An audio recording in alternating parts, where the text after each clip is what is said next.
नमस्कार, one India Hindi में आपका स्वागत है। कोरोना वायरस महामारी के बीच चुनाव की अब पूरी तैयारी है। चुनाव आयोग ने शुक्रवार को चुनाव को लेकर बड़ी घोषणा की है।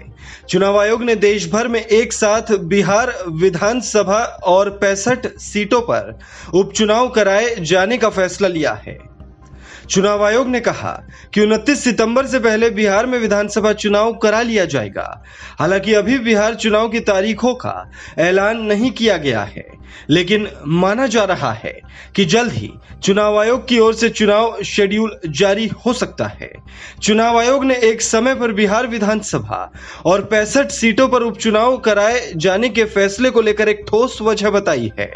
चुनाव आयोग की ओर से इसकी एक बड़ी वजह सुरक्षा बलों के बुलाने और दूसरी व्यवस्था करने में होने वाली आसानी को बताया गया है। ऐसे में जब सीएपीएफ और दूसरे बल बिहार के चुनाव के लिए आए तो दूसरे उपचुनाव भी संपन्न करा लिए जाएं। दरअसल देश की एक लोकसभा और 64 विधानसभा सीटें रिक्त हैं। इन पर उपचुनाव को लेकर शुक्रवार को चुनाव आयोग की अहम बैठक हुई।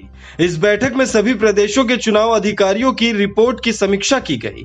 कई राज्यों ने कोरोना और बाढ़ के कारण उपचुनाव को आगे बढ़ाने की मांग की थी, लेकिन सुप्रीम कोर्ट ने चुनाव रद्द करने से इनकार कर दिया और कहा था कि कोरोना के कारण चुनाव नहीं रोक सकते। फिलहाल चुनाव के तारीखों का इंतजार हर पार्टियां कर रही है, लेकिन राजनीतिक दल पहले से ही चुनाव को लेकर तैयार हैं। बिहार में विधानसभा चुनाव की सरगर्मियां चरम पर है। कांग्रेस और जेडीयू 7 सितंबर को एक ही दिन अपने अपने बिहार मिशन का शंखनाद करेंगे।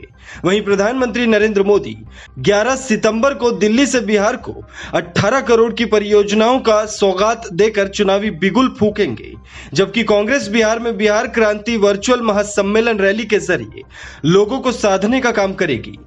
तो वहीं जेडीयू 7 सितंबर को मुख्यमंत्री नीतीश कुमार की रैली के साथ बिहार चुनाव का शंखनाद करने जा रही है। जेडीयू ने इस रैली को निश्चय संवाद का नाम दिया है।